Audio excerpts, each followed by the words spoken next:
Yay, Daddy's listening. Hello, Key Biscayne. It is Wednesday, March 9th, and this is your No One's Listening show. I'm your host, Rafa. With me is the stellar panel, starting with, to my left, Griff. Hey, everybody.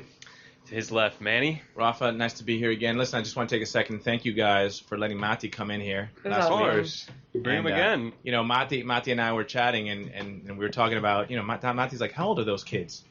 And I said, well, those guys are about 30. He goes, Dad, you're 48, and I'm 12. That means they're right in between. They're right in between you and me. So, man, you guys look after my son later on. When you're my age, when you're 48, and you're playing him in softball and corn toss and all those stuff, take good care of Mati and his pals. We definitely will. He's gonna be the one throwing the events. Hopefully he invites us. I know. You guys will be the ones beating him, so it'll be great. That was good. To his left is Anna. Hi, Danny. Oh, shout out of the gate. Come on, he's listening. He already texted us that he was listening. And to her left is Gman. Hey everybody, I'm back after 2 weeks. I know you missed me. Hey, Welcome back, We G. did. We always miss you. Welcome back, Especially sir. last week when the boat didn't work to get to. Well, it worked, What? but we didn't know how to use it. Sorry, I didn't mean that. And to his left is Allison. Hi. How is everybody out there? Thanks for having me, guys. Of course. Hi, Allison. Welcome, Allison. Good to have you. We'll start how we always start. It's called Weekend Talk. Who wants to go first? I guess I'll go first. I started off my weekend on Friday. Went with a few friends to the Electric Pickle. Had a great time. I've never been there. It's really nice because they have like 2 floors.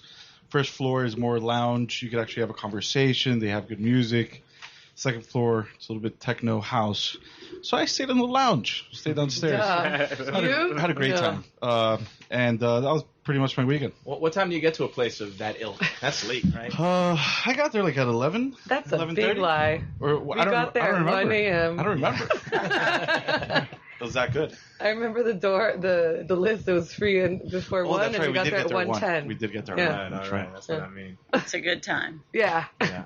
My weekend was I went for a paddle. I stepped on a sea urchin and lost my GoPro. So that was Lost the GoPro? that was the low light. How did that happen? Golly, I was launching over here at the Presbyt, and it was that Saturday. It was super windy. I don't know if you remember, super windy.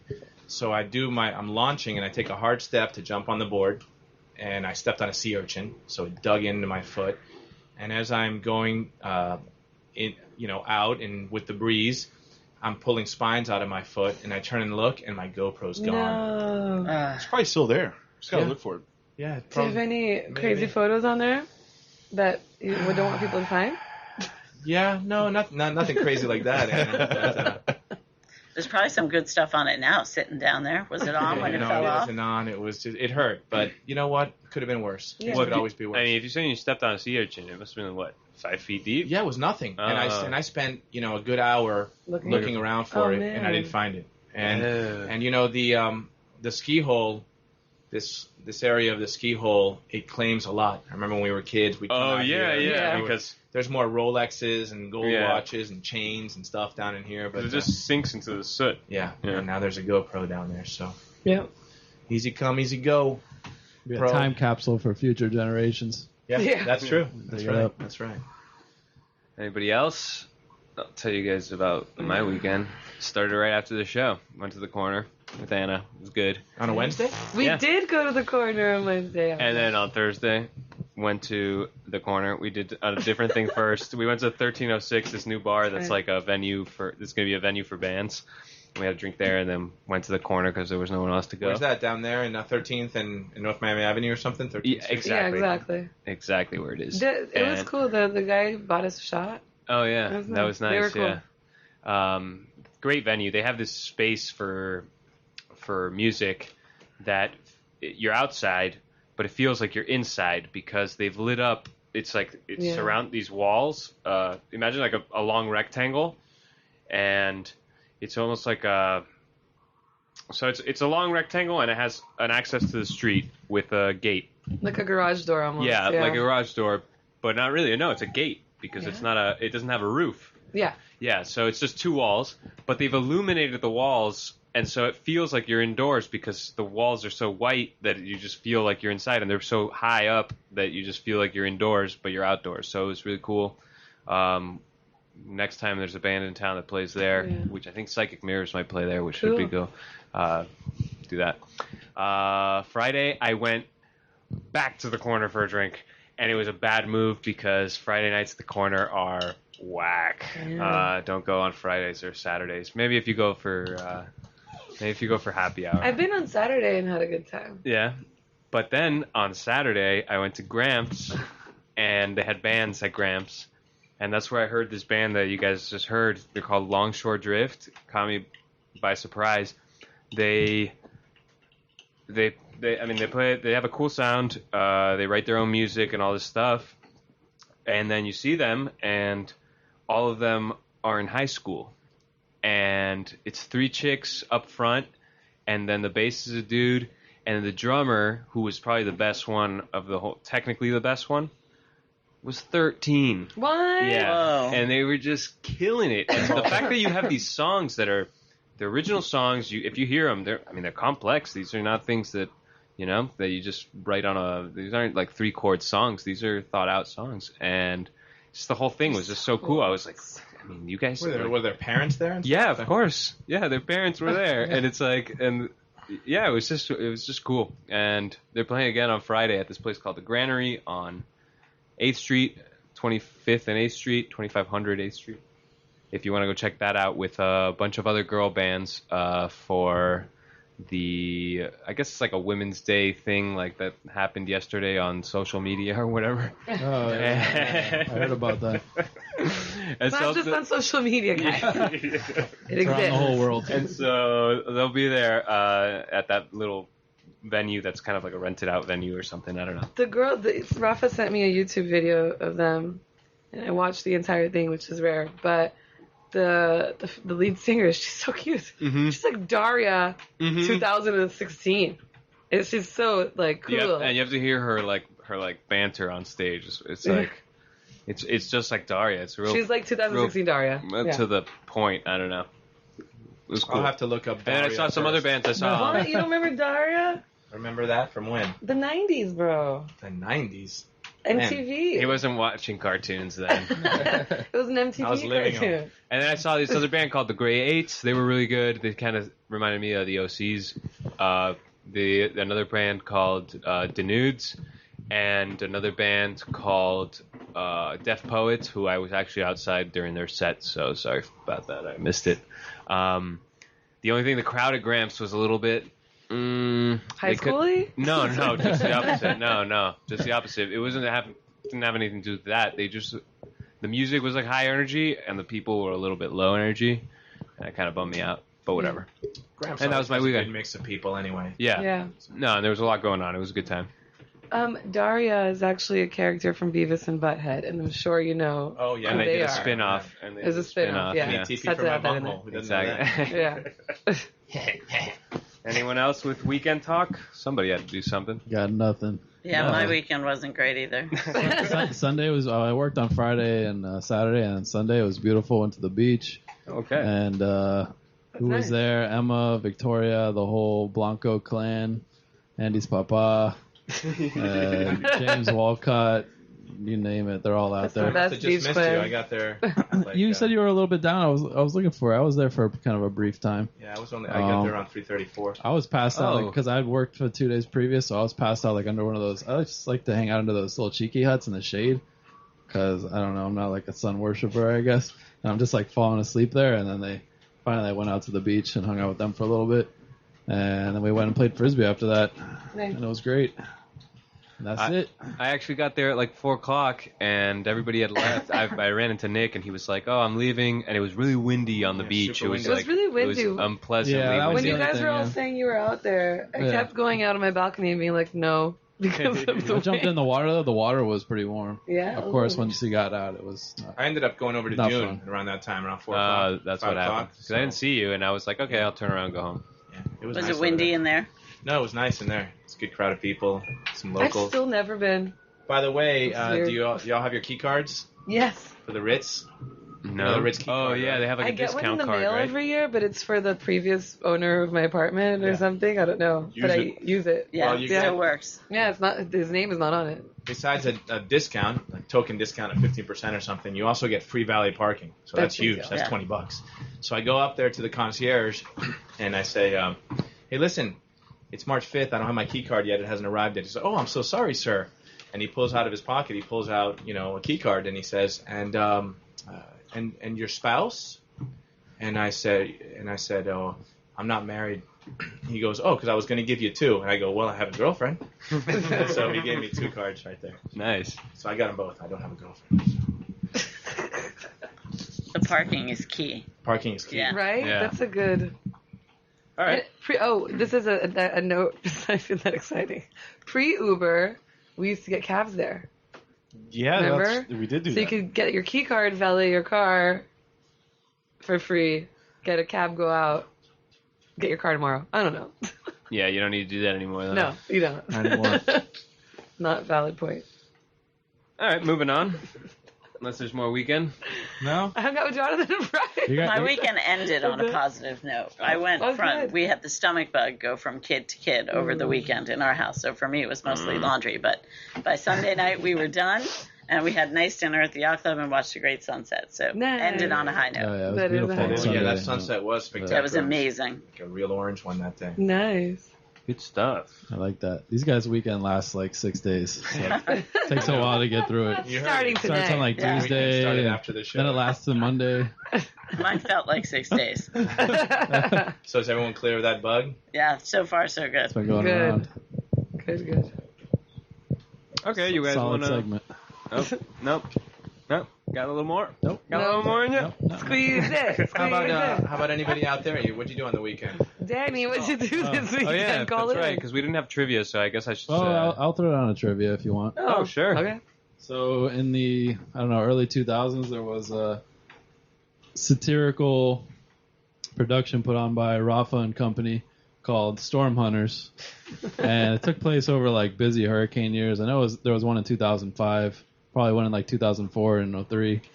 But there was a character depicted, there was a couple characters depicted by Mr. Bob Haney, a pretty regular panelist on the show. Just name one of those characters. Just one. There's at least 2 that I can think of I off the think top I've of my seen head. that YouTube clip. Yeah, it's so so you good. can look on YouTube Both to get both this names answer. are pretty great. So YouTube Storm Hunters, and you might find that out. It's extra credit if you get both of them. 305-361-8557 is the number to call or text if you know the answer to that, or if you want to talk to us about anything else. We're willing to listen. We're here for you. Yeah. Because today's Wednesday. March Yeah, 9th. exactly. Wednesday, March 9th at 6:45 p.m. on this lovely Key Biscayne evening. What are you guys listening to? That's the name of the segment. That's what I'm asking. Who wants to go first? I was listening to a song on Shake 108 the other day that I heard at the Grassroots Festival. A band called Afrobeta. Super funky group. Some dude with a big hair farm and spirited girl, kind of a cross between Madonna and Cyndi Lauper, and super high energy. The song's called "Do You Party." Have you heard that song? No, I haven't. Yeah. But I've heard Afrobeta. It was like a year ago, the last time I saw him, and I love the way she sings. She's great and has great stage presence. Great stage presence, yeah. So check out Afrobeta. They're playing on Shake 108, and hopefully we'll get them here on our radio station. "Do You Party." Okay. I'll go. I was in an intense mood this past week, so I was listening to a lot of Nina Simone, and I want to put on Sinner Man on the radio. It's so good, man. Okay. What's So it sound good. like? The beginning, unfortunately, has been twisted into this cheesy, jazzy, crappy shit. I'm sorry, crappy crap. With some sort of like recent mix, so you're gonna recognize it. But it's like boom, boom, boom, boom, boom, boom. It goes on for a long time. She sings really intensely for a little bit, comes down, just instruments. She comes back, and it's just so good. I've been listening to a live version from a show in New York, 1965. But the original album, or the album, I think is called Pastel Blues. All right. We'll check that out then. So good. Yes. My turn. All right. I don't even remember what the song sounds like. I just took a picture of the Pandora display in my car, and it's by a song called Fastball. The song is The Way. I don't even know what it sounds like. I just remember that. I thought it was good at the time. It It goes. moved you. God. I knew Rafa would know what it was. Paved in gold. It's always summer. It Oh, yeah, there never it is. gets Keep going. cold. That's It was Yeah. I know mine aren't as edgy as your guys, but Okay. I enjoyed it. So good. it brings a smile to me when I hear it on the radio. So thank you. All right, so I'll go. Yeah. I am listening to an indie band, The Color Bars, and a great song off their newest album, How Can We Keep From Sinking? Cool. They, full disclosure, it's my brother's band. Awesome. We I like do. that. I love them anyway, even What? if it wasn't. What sound is it? Rock or what is it? It's kind of. It's a really full sound. A lot of harmonies, Ooh. a lot of different instruments. Every song's kind of really, you can sing to it, but every song's really different and very, very full. Cool. How Yeah. long have they been playing together? There've been a few different incarnations of the Sure. band, but it's been, gosh, at least 12 years. Cool. Yeah, Oh, nice. And where are they out of, Allison? they are in Brooklyn. Awesome. Cool. Yeah, Nice. They are super hip, way hipper than me. Not tonight. Yeah, not Not tonight. tonight, yeah, my not brother tonight. would be proud. And what's the name of the song Awesome. again? How Can We Keep From Sinking? A very appropriate song for tonight. Yeah. Nice. Yeah, I spent my Sunday cleaning up my house, and I just put on YouTube musician I've been listening to for a while, Donald Byrd, and listened to his whole album Places and Spaces from his LP in 1975. Recommend it. It's about 40 minutes long. Cleaning out the house on Sunday. Yeah. Beautiful. So Wait, that's kind the of song is 40 minutes? No, the whole album. Oh, okay. It's a whole Rafa's album, like, Places stop and putting that Spaces. on. Is it funk or soul or what is it? It's a little bit more of funk. It's funky disco type of Okay. beat. This is 75, you know. Rafa, Cool. it's Jonathan. Yeah. All right, so this week's an off week, so I had to pick something that wasn't Bowie. And when I made this new playlist for the radio last week, I noticed that I didn't put a lot of reggae on it, but then I started putting a lot of like 60s surf rock instrumentals on it. And so then I started going down that path and looking at that type of surf rock type of thing. And I found this band from Osaka, Japan called Lulufin the Woohoo. And they play that sound. I mean, it sounds like Surfari's Wipeout to a certain extent. That kind of instrumental surf rock sound. But it's like they... Not only do they play it well and they write their own songs, but there's I think 4 of them up front and then the drummer in the back, and they all dance while they play like in sync, and they're all wearing like beehive hairdos, and they got the look down pat, and it's just like it's the whole exactly what you would think when you think surf rock. So Lulufin the Woohoo, and the song's called Jellyfish. How'd you find them? Looking for surf rock just on YouTube, finding playlists of other Cool. people, and seeing that and being like, whoa! And they're out. They don't even have an album out. I had to rip the song out of YouTube Cool. to get it on the radio. Okay, so that's what you're listening to. That means we're moving on to the talk of the town. When we have no instruments. I miss the ukulele. I forgot it today. what was that, like some bush language or something there? Yeah, the click. All right, so we got a couple things here. Not the most interesting things, but they are things. Let's start with the least interesting one. What kind of things? You know, Things stuff. no. Oh God, that's the What kind of stuff? worst. That's for the people who actually listen. So there's a new newspaper out. It's called Key Life Newspaper. Yeah, I saw that today. Yeah, and it's not... So remember that other newspaper, KB Pioneer? The Pioneer? That I tried to bring once and you guys shooed me away. It seems like this newspaper is trying to get some substance into it, as opposed to the Pioneer, which was like a lot of fluff and like articles that were, I don't know, it just didn't seem right. But I checked out this new issue of the Key Life newspaper, and they actually got me a scoop, kind of, that I didn't know about. And what I wanted to say, well, let's see what happens with this newspaper. The only problem with it, like, when you look at the Islander news, it's really dense. It's like there's article after article after article, and this is like one article per page. It's the same size as the Islander, but imagine only one article per page, kind of like big text spread out, you know, because What they didn't. kind of articles? Is it a lot of ads? No, it's not. It's not really that many. It doesn't feel like a cheap newspaper, like a lot of ads and a bunch of fluff. The one article that I Like got, the which Islander? was like a promotional. No, I mean like the other ones, the KB Pioneer and that backyard news. What was it called? I forgot what it was called, but it's that one. bad. Yeah, another free newspaper that was Is it bad. non-existent? I mean, anymore? Actually, Is funny it enough, they stopped? mentioned. I was thinking about it as you were saying it. I haven't seen it. No? What, the Pioneer? No, they the other stop one. running The, it? the The other Pioneer. one. Oh, the Neighborhood, whatever Yeah. it was called. Oh. Anyway, this new newspaper, it's out there, and hopefully they get some more reporters or a reporter who can work full time and do this and do it right and Who's writing for get it? some. I don't know. I don't know the name of the person who published it. Where do we find it, Rafa? Right? Probably at at fine restaurants near you where they allow to put little magazines next to the door. You mean like the Oasis? Yeah, exactly. Golden Hog?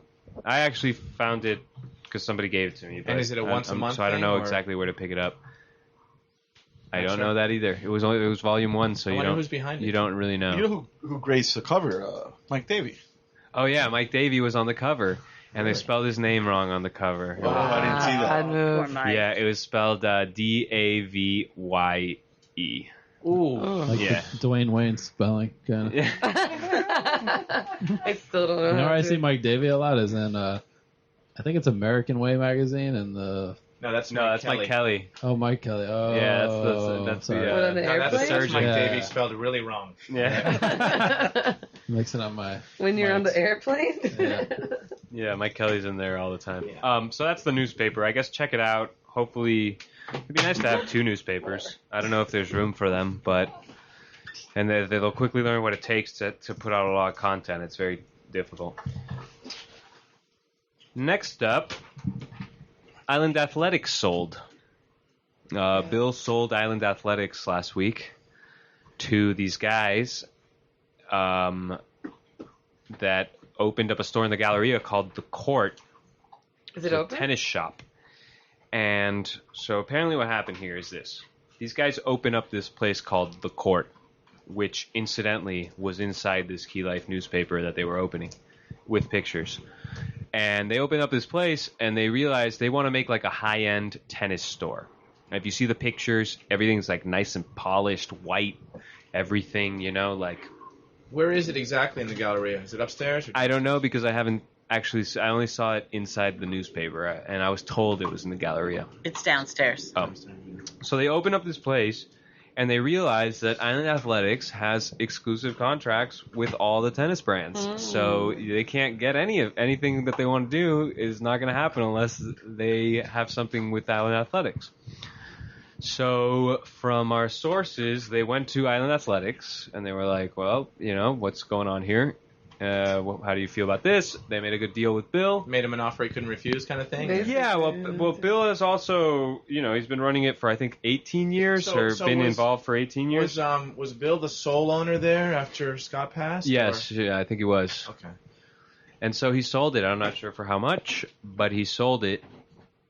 And the new owners, they've told the staff that, you know, for now they're not going to do any changes at Island Athletics, but that in the future they want to convert Island Athletics to that same kind of feel as the tennis store, which is like make it look like, in the owner's words apparently, like an Apple store. Which made no sense, like thinking about Island Athletics, because it doesn't look like an Apple store at all, and they have so much inventory and so many products. Like, how could you make it look like this? But then when I saw those pictures of the tennis store, kind of made a little sense. I see how they laid it out. It looks like I don't know, like I don't know. I can't think of another apparel store that looks the same, but it's nice and polished, and there's no. I mean, you would have to have a lot less products. Yeah, I worked at Island Athletics for like 6 months, and there's a lot of stuff that might be considered inefficiencies and stuff like that. But the way they're talking about running that store, it's going to be just like everywhere else. It's not like Island Athletics is a very well-run business that caters to so many different kinds of people, and you get like personal attention when you go in there. And it's just like a good business where you, like, I'm happy to buy stuff from there. Yeah, and and it's not gonna. I mean, I'm happy for Bill that he's able to, what him and Scott built, he's able to, reap the rewards at this point. Retire. But it's just, it's definitely. I'm very happy for him in that respect. It's just. It's kind of unfortunate, I think, because that's like one of my spots. I go to the donut gallery, I eat there, then I go in there, BS for a little bit, maybe I buy something. I used to sell Bill golf balls that I get at the golf course here. Just like a local kind of place, And this guy wanted to turn it into an Apple store. Yeah, I hope it doesn't change too much. I mean, that Island Athletics really is so Key Biscayne. Yeah. I've gone in there on my way to a sports practice with kids in the car. Like a couple of years ago when my kids were really little and I couldn't get everyone out, we didn't have enough time, they'd bring out multiple pairs of shoes, change them, try them on, what the kid's still in the car. I give the credit card, sit in the car and wait for the receipt to sign. Wow. You don't really get that at the Apple store. Yeah, that's attention to detail right there. That's nice. Yeah, I wonder if guys who didn't do their due diligence, like finding out who has exclusive rights for tennis when you're opening a tennis shop, if they're going to provide that kind of service. No. Probably not. What I think about the whole concept of the Apple Store, they have to bring in an idea like this to bring the public in because they're a new store. But Island Athletics catered to all of us because it was Island Athletics. I mean, you making it this, white, clean look doesn't mean anything if you don't have, if you don't have that, what you're talking about, if them coming out to your car, whatever. It's just a gimmick to get people in. And that sucks that that's what they resort to. But if you are the second shop, then you have to bring in some sort of idea. But to change Island Athletics to that gimmicky the thing is, I don't imagine anybody is going to be as dedicated and hardworking to the business as Bill is. No. Just the fact that they said, we want to make it like Apple, like, if you know Bill, he like dedicated his life to building that store. Yeah. There was times when there's not many people that are willing to do that and give he would stay extra hours. Yeah. And he's very particular about little things, and it really made it what it was. There was more than one occasion when I went in there and they didn't have what I was looking for, or they didn't carry that brand or whatever it was, and Bill would take out the catalogs, look through the catalogs, find what it was I was looking for, order it right there on the spot, and he had my number on a little post-it there, and when it came in, I'd get a call from him and I'd go and pick it up. Yeah. I mean, I got cleats there like that. We'll miss him. So good luck to you, Bill, going forward. Yeah, well, Bill was always a good salesman too. Like, I'd go in there, and if he wasn't there, I mean, I love all the other people that work there, especially Derek. Yeah. But I like the way he made you feel about buying something. Like he was a very good salesman, I think. So they said, from what I heard, they're going to let Island Athletics keep running the way it is. They got no big plans to change it right away. Just kind of feel it out, see how everything works, and then kind of maybe implement those changes once they see what's up. I just don't see how it could. Island Athletics just has a lot of products. You can't Apple Store an Island Athletics because they have so many different products, and unless you stop carrying half the things, you're not going to make that place look completely. And that's the science to it, is having such a small space to keep everything, but still meeting the demands of people. You have to really be on your game, like knowing what the trends are and what's going on and what people are going to want. Yeah, exactly. You can't just stock everything because they don't have a whole lot of storage space. I've gotten numerous birthday, Christmas, whatever gifts there because I know that I can go there, talk to whoever's working, tell them about the person I'm shopping for, and they help me. Honestly. For under $20. Seriously. I mean, if they're smart, because apparently tennis products don't have a lot of margin either, so it's like if they're smart, or, well, we'll see what I mean, one of the things you could do is run the tennis store as that tennis store in the Galleria. You've bought it for those agreements with the Island Athletics, so now you can get those products. Run that for the market that likes that type of thing, and then just keep Island Athletics doing what it does, or maybe move all the tennis stuff to the other store, and then just keep Island Athletics doing Everything exactly else. what it does. They make our shirts for the 4th of July committee, though now I actually had a better deal going in South Dade, but I took it to Bill because he was on the key, and he would sell the shirts also, so which was very nice, So now I got to figure out if we're going to print the shirts there, or if we'll just go to South Dade and get them for a little cheaper. South Dade is that off the key? It's way off. Like, it's so far that I don't even go to the place. They ship it to me. It's still in Dade County, so it's not that far. Yeah, it's like an hour. All right. Yeah, North Monroe. yeah, basically. What else we got? All right. The key is the safest city in Florida, according to backgroundchecks.org. They had a little blog post thing on this site, which is I don't know anything about the site, and I actually went to go look at the article, and they have every state listed. They made blog posts for every state. Maybe it was a marketing thing or something like that, but anyway, they came to the conclusion that Key Biscayne is the safest city in Florida, with a violent crime rate of 23.4 for every 100,000 people. Ooh. Which translates to, if I did the math right, about 3 people per year are involved in some kind of violent crime, or a victim of some kind of violent crime, and a property crime chance of 2.2% per year. So that means out of safe. it means out of 100 it means out of 100 days in the year, so 300 days in the year, you have about 6 days where you're vulnerable to property crime. I would if I'm say doing more the like out stats of every right. 100 properties, Thank you. 2 of them are Yeah. victims of property crime. Not Days and everybody. No, it's not measured That's a the same way. That's a misleading It wasn't interpretation. measured the same way. It was the property crime What days are chance these? as a resident is I know, I want to be out of town. is 2.2%. Your chance is 2.2%. Anyway, what do you guys think about that? Oh, and that reminds me that I didn't do my homework today because I had this segue off this bit. But okay, what do you guys think about that? This is a bit. off this. I think it's great, but I wonder if the property crime, is it like all bicycles? Yeah, right. Right. The spike in the There was bicycle. that I moment where they suspect do a lot some of, stuff with cars, no? I Like suspect a year lot of ago. construction site stuff. I don't think in they're there. counting bike thefts. They definitely are. They're counting those things where people leave their cars unlocked, and you see it in the Islander every 6 months when they do the police reports. I think that number's a little low. You think there's more property crime? Yeah, I do. Yeah? Yeah. I mean, has it happened to you? Growing up here on the Key, I remember my house would be broken into. Well, that was a while ago. It's happened to us this year. I had the same No week. offense. We had my iPad and bicycle stolen from our house this week. this iPad year, from in your the same house? week. Really? Yeah. So someone Well, went there's in. a little gray area about where the 5-year-old was last using it, but I remember it being left on the kitchen Welcome. table. We left for Yeah. a while, left the house unlocked, and it's never been seen again. And Wow. it was dead, so I really think it was taken from the kitchen table. Check Really? the ski Yeah. hole. Do you I think, should- do you have anybody that visits your house or anything like that? Yeah, we have lots of people, but I mean, we was like middle of the day, and I think probably if there's anyone around who, sort of saw an opportunity, it's pretty.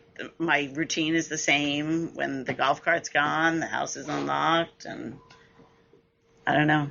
There's construction going on. Yeah, all behind you there, over. Yeah, I mean, I hate to say that. Like, you don't want to be. Yeah, like, you don't it's want to the- assume, of course. It's the construction guys, but Yeah. clearly there's a pattern in our house of the house being unlocked in the middle of the day. Not anymore, Tom. I shouldn't say this on air, but I'm gonna. Whenever I go somewhere, I don't like turning off my car and like having the key and going. So whatever little place I'm going to, be it Oasis or Winn-Dixie or whatever, I could totally leave my car unlocked with my purse and my phone in there, and I just take the $2 I need for whatever I'm doing. The keys are. I just don't. I don't know. I mean, that's the, I don't ever lock my car. Convenience is the ultimate luxury. You know what I mean? And so when you have that kind of feel, it really ups your quality of life to a certain extent. Absolutely. So you kind of take that chance, that 2.2% apparently. You kind of take that chance because it makes your life so much better to take that chance. Even though every time something happens, Chief Press is in the paper saying, "Hey, Right. lock your car," Of course, and do all this stuff. And that's good advice. But the 30 years I've lived on the key, I've never had a house key. And I've never had a problem before. Yeah. And I like that. And if you want, I'll give you my address and please go ransack my valuables right now. You might get some Rat Radio playlist information or something. Finally, we find out we have a It's listener. just, I don't have a house with a family and everything, so I'm not too worried about it. But I do like the fact that I don't have to lock my door. And whenever I do end up locking my door, I end up locking myself out of my tiny place anyways. So I guess My you own wouldn't worst count enemy. all the times my golf cart's been stolen, or rather moved, because people know I leave my key in my golf cart. So Yeah. sometimes I come out and it's not there. It's They're like just down the borrowing block. it, man. Manny, They're just borrowing it. on New Year's, it's probably 3 or 4 years ago, I woke up in the morning and it was my mother's car, and I didn't know where. I thought maybe I left it somewhere. I mean, it was New Year's Eve, and I finally figured out that it was missing. It was nowhere, and it turned out it was stolen, along with somebody else's car. And the cops were looking for it. They finally found it over at the Presbyterian with another car that happened to have what's it called, LoJack. It was just some kids that stole it, didn't really have a plan. My car was Parked stolen it over at there. Redwood one time. My That car was the stolen. crime. Off of Redwood, my car was stolen. I left the key in it, and they found it like 2 days later in the bay. So I went there to salvage it, and they stole my. I was able to get my car seat out of it, but I did lose my my softball bag that I had in the trunk, and my cleats were in there. And the special order cleats? Yeah, no, my special order cleats. Yeah. So that was one of the times I had to get them from Bill. Yeah. But my orthotics and my cleats, those things are like $350. Oh. So that would hurt a little bit. I will say that most of the high-profile thefts, like the high-number thefts on the key, have always turned out to be some kind of insurance fraud. I won't bring up too many cases, but that's happened. I remember being a kid, and there was a big heist supposedly near my house, and it turned out it was totally a fraud. Damn. I think that happens. I did cash that in actually, so. But it wasn't me who did it. But I worry when I think about a place to live. I think a lot more about violent crime. I mean, it sucks that your bike gets stolen or whatever, but it doesn't really happen too much out here. Even now, I think it's better than when I was a kid. I haven't had anything stolen. I live out in the wide open. Yeah. When I was, it was like 94, must have been like 10. My bike got stolen out of front yard on Curtis Wood, and that's it was larceny. It wasn't even burglary. I got like $50 for that thing. That was back when my bike got stolen back in the day when you used to see those boats on the Miami River just piled with bikes. Bound to Hades. Yeah, and it got stolen. But that's the last time I had My any. bike got stolen out of the Ocean Club bike room. Well, The hell? that happens all the time. But why would you? Whatever. People take those things and it's a victimless crime. Yeah, I know. I just didn't lock isn't. it. It was a lot. It was like All right. 15 years ago. Well, good. So we live in a safe place. Yes, the safest. Yeah, right? Like That's The the point. safest place. Which kind of leads me to the next thing, which it doesn't make sense that it would, but I'll tell you why in a second. It's that the dog park vote happened last night, and this was a vote to to make a dog park on the north end of the village green, to move it from its current location right in front of the village hall and the fire station, where they're going to build a different type of park, a people park in that area. That'll probably need a vote too, but tentatively it's going to be that. And so there's a very contentious debate about should we make this dog park on the north end of the green or not. There was a petition online about not having it happen and all this stuff. Manny, you were there. Can you tell us a little bit about how the meeting went and what people felt? Certainly. I was there, and this just didn't begin. This is a 3-year process. Oh yeah. That's been going on here, where literally thousands of residents from Key Biscayne have worked together in committees and focus groups and petitions and all sorts of things to try to create a dog park in Key Biscayne. Yeah. I don't know if you've noticed, but the dog population in Key Biscayne has spiked. Okay, but I mean, I get not to. I mean, I hate to do this to you, but I know you're for it.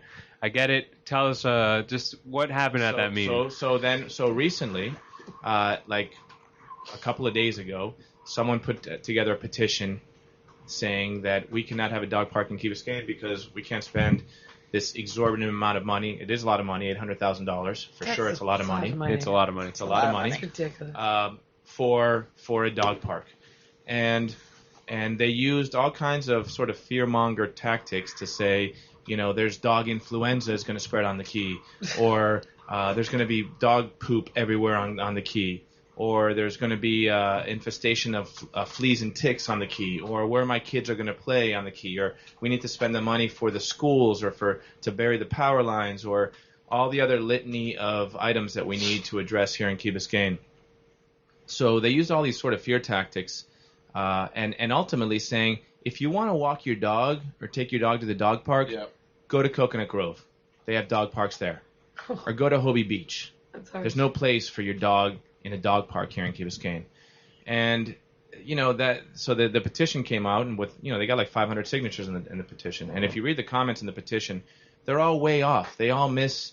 They're not about the money. They're about, nonsense. Like, I have a 2-year-old kid, and I don't want him stepping in dog poo. So silly. That's why it's a dog park. So that's why we need a dog park, right? Yeah. So yesterday, the petitioner came to the council and spoke. She was, I think, accompanied by one other person who spoke against it, and there was the whole other side of the council, which was, there were probably like 50 to 100 people there, speaking in favor of not having a dog park, but having a people park where people can bring their dogs. Because the vision for the north side of the green, which is the area of land is an unused area of land. It's a shaded land. Grass doesn't grow there because it's all trees. And the vision for this dog park is one that has been vetted. They went to bid. They looked for, they priced it out. They did a competitive pricing, and it's not cheap because they want to do it right. They want to do it. It's going to be an AstroTurf. It's going to have a drainage and cleaning system. It's going to have lights. It's going to have nice benches. It's going to have a beautiful entrance. It's going to be a nice fence. It's going to be really nice, and it's pricey. So Mike Kelly spoke last night and said, you know what? When they pitched the community center, everyone's like, we don't want a community center. We don't need a community center. It's too big, that design. It's too big. Cut it back, cut it back, cut it back. So they did. They cut it back. They passed it. They cut it back. They built a community center. And guess what happened? Now they're expanding it right now. Now they're expanding it. It Wasn't big enough. 10 years later, they're expanding it. They're probably paying a super premium on the new costs, right? Because they didn't do it right the first time. So do we keep on waiting and figuring out a way to do it right, or do we just do it? Yeah. And last night, the council, in a resounding yes, voted 6-1 to say, yeah, let's do it. Let's do it now. And they did come to an agreement on maybe some of the things were too expensive. I'm gonna share some of the things that they cut out. Please do. Yeah. For $17,000, they decided not to buy the picnic tables. $17,000 worth of picnic tables. Wow. These are picnic. There were, I think, 4 new picnic tables with umbrellas and concrete slabs. 4 of them. For $17,000. That is ridiculous. Right. So, yeah, it is. But what does a picnic table cost? This isn't just a regular picnic table. This is a picnic table that has to live outside. Outdoor, survive. Yeah. And you don't want to keep buying anyone every year. You don't want to keep buying so you're because paying about $4,000. So they cut that out and they said, look, you know what? We'll cut that out and we'll see if we need to buy a picnic from these guys or if we can find them for a better price. The other item that was cut out was for $28,000. Furnish and install landscaping complete, including relocates. So instead of hiring a landscape company to do it, we're like, we'll use our own landscape company. Okay. Or we can do our own and we can do it for cheaper than that. Okay. So that made sense. And then the last item was for $13,000, tree removal. So we're like, we don't really need any tree removal. We don't need to do that. So they cut that out as well. So that was 13 plus 17 is 30, and another 28. So that's $68,000. Yeah. That they trimmed right off of it right there. And it's still over $800,000. So it's still That's the thing. Yeah, Yeah. what comes down to it is that what's really expensive is labor and contracting the people who are going to do this. And Right. you can itemize little things out of it, but in the end, it's overhead. paying people to What's work 60? is what that's what it is. costs a lot of money. And if they look at the standard, which is this park in Coconut Grove that is On Virginia Street. beautiful. I don't know if you've ever been out there. No. It's an awesome little park where the whole neighborhood comes. And they did that for, I think, $500,000 or something years ago, and they didn't do it right. So they've had to go in every couple of years and put another $100,000 into it to fix things. So it serves as an example. And it serves as an example, yeah. It's so interesting to hear that because I've heard about that park and I heard that price tag, and that was sort of the thing that I kept coming back to. Like, $800,000 seems like a lot of money to me, but I've never built a dog park, so I don't really know. And then people throw out this, well, there's a park, they did it for $500,000, and you start to wonder, like, was there like a Key Biscayne premium put on it? But they have a competitive bid process. They're trying. The council members were poring over the numbers, really trying to make sure that we weren't overpaying. So I think it's an important point to really say that the $500,000 park was actually not a good enough park, and it's not a $500,000 park. Yeah, but I think the other conclusion you could draw is that they got totally ripped off. $500,000. What do you mean? Park. Like The Grove You're was saying a $500,000 doesn't buy you an adequate dog park? I don't know. Is that the argument here? Yeah, that's basically it. Yeah. I think they went and installed turf after the fact, right? Yeah, they did. I lived on Yeah. Virginia Street for many years, and I used to frequent the dog park a lot. And when they made all the changes, it was amazing. But then they closed the park because they found things under the soil. Yeah, that's And right. yeah, That's there you go. different. And they cleaned it, and but it's back. And Here's the there's thing: you guys are going to see that price tag on the 530 Crandon for the People Park that they're going to build there, or if the Ass Club gets their way, they'll build that senior center. But I hope not. If they build a park there, it's going to be way over $1 million. 1.5. Yeah, million it's exactly. gonna be. And it's going to be what? We need more. We need to use every bit of green space for the children. Yeah.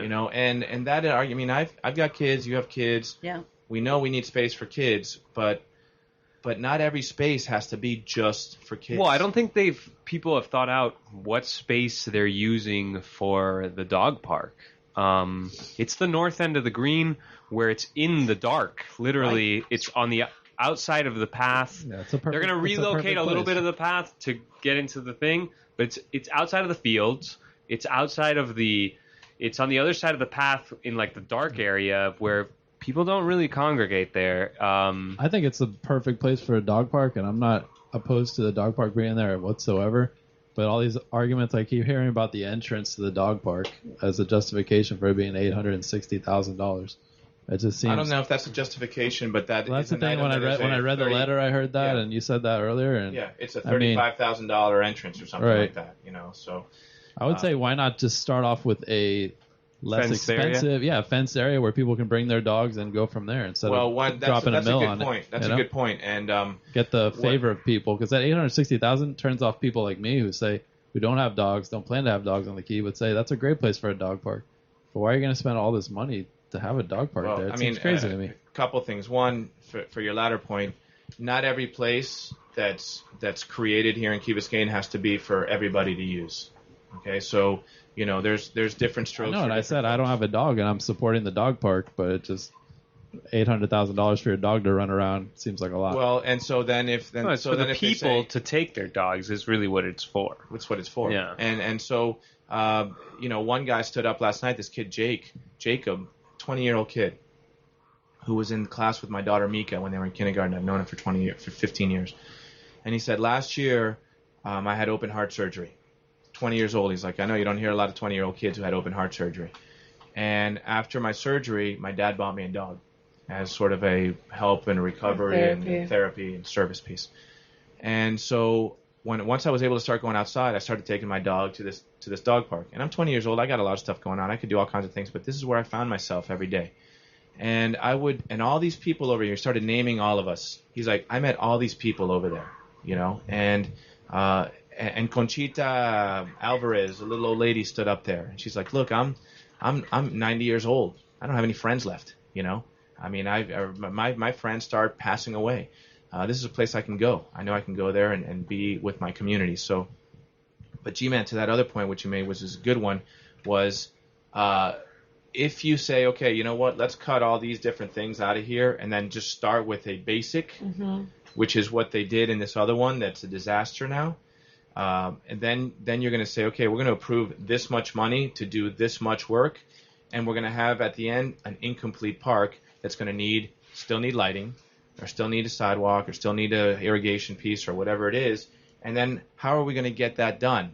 Are we going to come back to the council every time and do a drawn-out process to get an approval for lighting in the dog park? Yeah. Go big or go home is basically it, man. We got to go big on this one. That's what the council thought. Yeah. So who was the voter against? So Susan Jock, it's no secret. She put together this petition. She doesn't have a dog. Oh, the person who voted against is the one who... The person that said, no. Go to the She doesn't have a dog, grove. she's not on the council. She's not a council member. Oh, voted against. Yeah. Who voted against? Lucho. Really? Lucho did. And the reason Lucho did, and it's funny because Chico's name was mentioned 5 times last night in the dog meeting. It was hilarious. That's funny. But 4 times by Lucho. He's like, yeah, I love dogs. I take care of Manny's dog. I take care of Chico every time Manny goes out of town, and hopefully he goes out of town Wait, again. what was his reasoning? His thing was because he felt that the RFP proposal process wasn't done properly. And so he was like, I can't really in good conscience vote for this because I don't think it was done the right way. Okay. He knew it was going to pass anyway. So even though he voted for cutting these other pieces and the amendment out. So, so then a quick postscript on this without going too far. So last night at 1 a.m., Susan Jock, the petitioner, apparently sent an email to the village council, all the members of the council. At 1 a.m. At 1 a.m., saying that she is now going to take this, create a petition to ask for a referendum to have this go to the public for the November ballot on whether to have a dog park or not. Really? Yeah. It's not even about spending the money. It's about having a dog park or not. Well, and I think it's really important to keep the conversation about having a park for people to take their dogs. Because it isn't really, I mean, everyone's like, how could you spend that for dogs? And you're not spending it for dogs, right? Exactly. And people constantly talk about, like, Key Biscayne is getting so big, or there's so many more people here, and it doesn't feel like a village, or we're on the verge of feeling like a city. You're not going to feel more like a village than having 20-year-olds and 90-year-olds at the same chatting together and enjoying each other's company in a dog park or in a park. That's something that I've said before, is that the Village Green right now is a sports park. And if you don't do sports, it's not really for you. Either that or have kids and take them to the playground. So to have these things that's like a dog is for every generation, and you have these people showing up to these things that are... I see this guy all the time, a buddy of mine named Cesar, who works at this place that I used to work at. Cesar at the postal shop. Yeah, exactly. Yeah. So I see him at the dog park all the time, and I'm thinking to myself, if there was no dog park, I would never see him out. He would not move in any type of social beyond anything exactly like that I would move in. But when I walk by the dog park, there he is, and I say hi or whatever, and he's mixing with all the people that are there and all this stuff. And so it has a purpose, and the purpose isn't sports, because there's a lot of people who just don't do sports, or don't have kids, or can't hang out at the playground because they don't have kids. Exactly. So it's like, and the other thing I want to mention. What is that? Am I missing something? Can't hang out at the playground. No, I mean, poor Rafa. I didn't say that. That's like an issue that I hear, like a national issue all the time, that you can't go to a playground if you don't have kids. You can't. I've never thought about that. I've never felt that way. I've never felt that way. I walk by the playground all the time, and it's not a problem. One thing I did want to mention was I was going to bring a printout of all the uninformed comments on the petition, which were like, people thought there was going to be 2 dog parks. Some people thought that we already had. Some people posted like, we already have a dog park. Why do we need another one? Okay. Other people posted, we should spend that money on police because to make the key safer, and It's just already as the this thing, safest city. We were just crowned the safest city in Florida. And Myra pointed out last night that all of these other things, the drug awareness, the are already funding funded for the school, as Yeah. you're mentioning, the board, the Yeah, we funding got for the money. school, the power lines, all that. Nothing's not going to Not getting happen affected because by of the this. dog park Sure. happening. So I mean, I get it. I get it that it's a lot of money, and I get it that it's a lot of money for a dog park. But I think they've justified it with the irrigation, with the other stuff. Mind you, I don't have a dog. I mean, I don't even. Are you even a dog person? I'm not a dog person. See? Anybody who knows me knows that I just don't Easy, care. easy, Talk to Chico, Griff easy. about this. Chico. I'm not really a dog person. I'm indifferent to dogs. I don't not like them, but, Yeah, but just, I'm you're different. pro community stuff, Exactly. as am I, and that's why I don't like, just because I don't have a dog and I'm not likely to ever go to the dog park. I still think it's a good idea. Oh, but that's what you think. You find yourself there sometimes, especially if you're gonna see like if you guys don't play frisbee on the green anymore, but if you did, you might walk by the dog park to see who's there, or just in passing walk by and see that your it's a friends are great there. community event. Everybody As a having a dog community, and we should coming have together. one, yes. and what we agree. have now is not a dog park. It's not It's like a a dog square park. of This is going to space, be yeah. completely different. Yeah. It's going to be a completely different experience. So, and by the way, while I was up there speaking yesterday, and I thank the council for their efforts over the last few years and their movement towards creating more of a dog friendly culture in Key Biscayne, I said, you know what? I still think we have a ways to go. For example, I'd love for us to be able to take our dogs to the beach between maybe 6 a.m. and 8 a.m. or 6 p.m. and 8 p.m. Little window of time where you can bring your dog to the beach. I mean, I've always said that. Like, I've always said that every park should be a dog park, but people don't agree. People are very against it for some reason. That's how it used to be back in the day. And I was actually in a park in downtown the other day, and you could take your dogs there. And it was just a regular park. It had a basketball court. It was oceanfront, all this stuff. And you can have your dog there. And it was cool because it was like every type of person doing every type of thing. And then the dogs are there too. And it's just like every type of person can use the thing. So that's never going to happen on the Key because of people are so how they are. Okay, moving on. I think we're moving on. Do I have anything else to say? I do have something to say. It's call 305-361-8557 if you have something to say about anything we've talked about tonight. It is Wednesday, March 9th. This is the Key Biscayne No One's Listening show. It's 7:28 p.m. And And I'd like to introduce Allison McCormick. well, that's where I was getting to. Oh, thank you. I'm coming in So- right under the wire. Well, Allison, we introduced her at the top of the show, but we didn't. What we There's no didn't time limit say. here, Allison. What we good. didn't no, we're say- good. I'm Don't so worry. glad. Take your And time. I'll just keep going You and hear that, going. Tom? She may be a little late. What we Yeah. didn't say is that Allison is considering or has already Definitely am. is definitely going to run for council. Yeah. That's exciting. And she's making the announcement right here. So And Yeah. here it is. Give You her the heard floor. it. If Yeah. you're listening. All right. So tell us a little bit about why you're. No, Oh. actually, first tell me how you know Manny. We were telling the story earlier. One of my kids had a sleepover, and their dad came to pick them up in the morning. And I'm standing in the kitchen just out of the shower in my bathrobe. And first the door opens, and in walks Chico. And then came the dad, and then came Manny. So Beautiful. that is how we met. There you go. Awesome. good morning. Good Yeah. stuff. Talk about dogs. Yeah.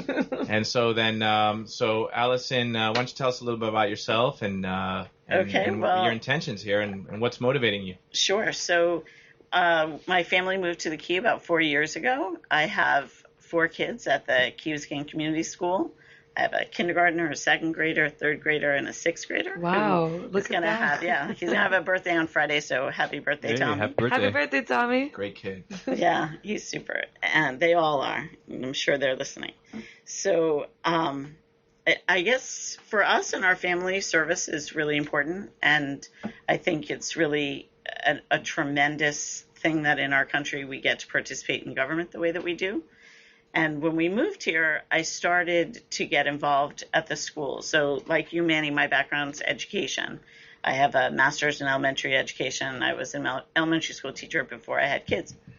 So I first was elected to the ESAC at the school, and now I serve also on the Education Advisory Board for the village, and I've served on some things at the district level too. And I think just with my involvement at the EAB, I became more sort of interested and involved in local politics on the Key, even outside of education.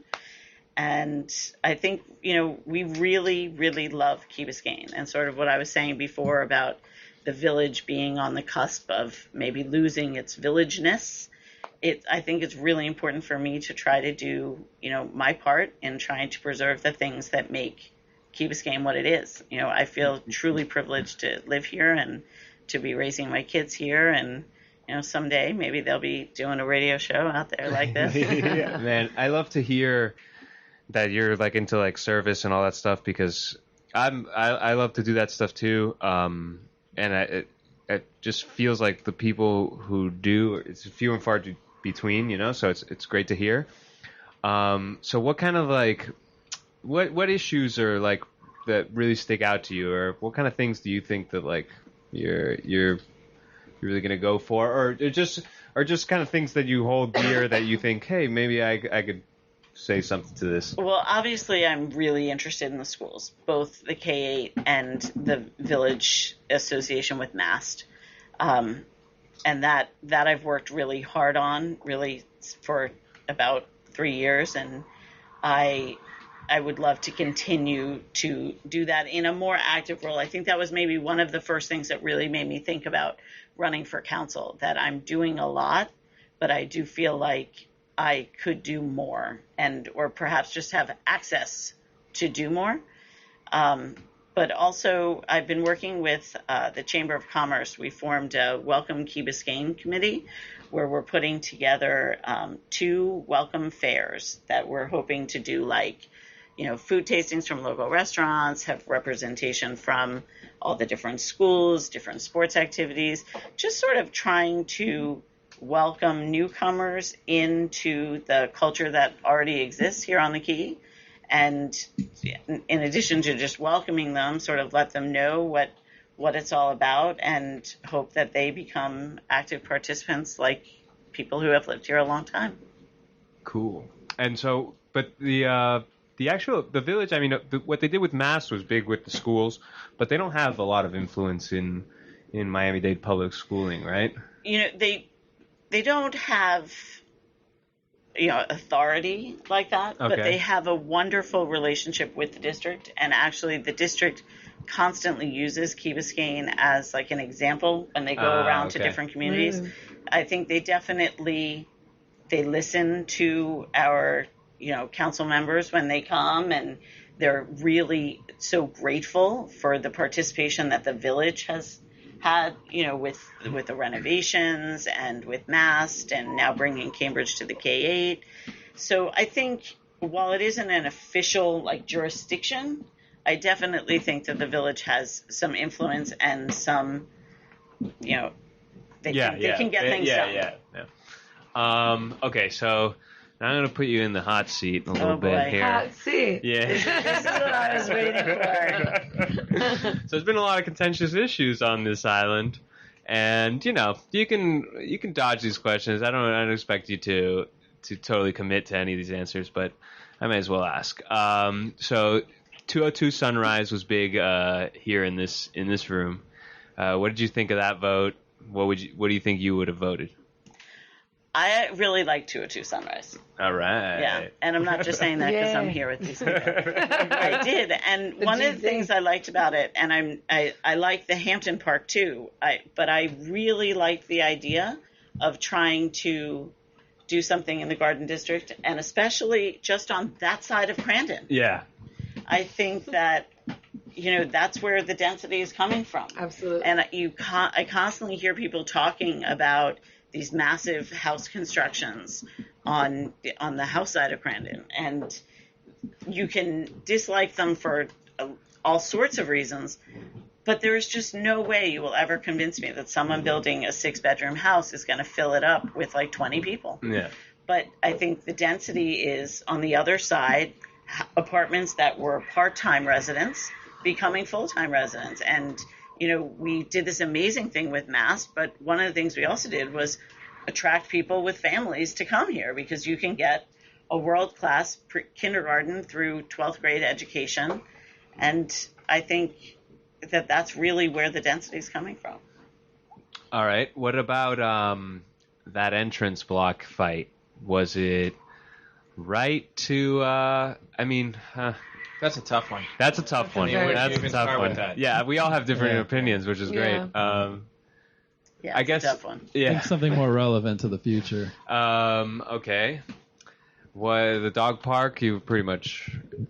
Dog park's a good idea. Yeah, I mean, so Yeah. what other things, what other things can help us move towards that sort of less dense and more pedestrian-oriented type community? I mean, Well, I think one of the things that I really hope will help, I know we were talking about this earlier before the show, that the Village Education Advisory Board, which I'm on, got this wonderful grant from the federal government called Safe Routes to School, over $800,000. And a big part of that will be to help put sidewalks on more pathways to school, and to really try to make getting to school on foot or on bicycle or skateboard, whatever, safer, and to really encourage it. And I think that when you start getting kids walking to school, the younger ones have their parents walking with them. I mean, clearly it has to be a cultural shift to get people walking more, Sure. and a mindset change. But I think that I have high hopes that would help. yeah, we all went to elementary school here. Yeah. Right? And how did you get to school? Yeah, I would walk or bike Right, ride from ride like your bike. second grade on. That's happening to some degree right now, though, isn't it? I mean, when I go by It is happening, the but school, it's it's dangerous. amazing the There's amount a of lot of people who pedestrians that are Yeah. happening. Yeah. Yeah, there's a lot of people who do walk to school, and if you go to school, the bike rack is full. Yeah. So Safe Routes, we're going to get a new bike rack. And The thing is the school's that 5 times 800,000? bigger. yeah, that's the Key Biscayne price for a bike rack. An $800,000 bike rack. Yeah. Yeah. It's got to last. We're 5 times the size now, this school, than it was when we Yeah. were going there. So, while you have a lot of people riding bikes and skating or whatever going to school, you still have a lot of cars going there. I Yeah. live in Key Colony. I know that around 3 p.m. it's impossible to leave Key Colony or get in. I think that's great that you guys are getting that money, because whenever you do, when school's getting out around that area, I feel bad for the people that own houses, because the traffic and the golf carts and the cars, I mean, it's overwhelming. So that's great. Yeah. So I think also, it's interesting this year versus last. The number of students at school has gone down a little bit, and I think it's largely attributed to opening 7th grade at Mass this year. And I do think it's going to be interesting to see how it plays out, next year and in the years to come, when Mass is fully up and hopefully filled with a lot of Key Biscayne middle school students. I think you definitely notice at dismissal it's a little bit calmer. How are the kids at Mass getting there? A bunch of different ways from what I've From the heard. kids. Now, I don't have anyone there, Yeah. but from what I hear, there is a school bus that goes, and So there's a school but I bus think there's a taking care lot of of it. people who drive their kids because the school bus is really, really early. Okay. That's what's making the people not go on the school bus is the Yes. time, really? Well, and I think it's probably a combination of things. One, just it's really early, and Yeah. they're middle schoolers. But also, I think there's once you get there, Are you're people on the there Key so not early. used to school buses? Did you Yeah, guys- that too, probably. like that whole system? Oh, that's, yeah. That's something that, I don't think really everybody was used to here. Yeah, that's But probably that's a lot of something it too. that I was in kindergarten through 7th grade on a school bus. Yeah. It was part of my everyday. Yeah, it's Yeah. early.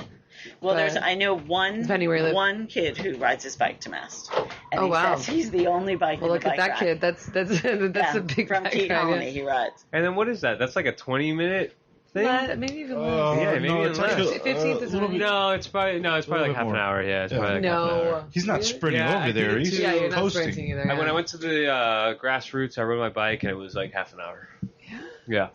I mean, if you From have a your house? from From my Key house, Colony, yeah, no. from Seaview. Yeah. If you have a faster bike too, my bike's really slow. It's a cruiser, so it's really slow.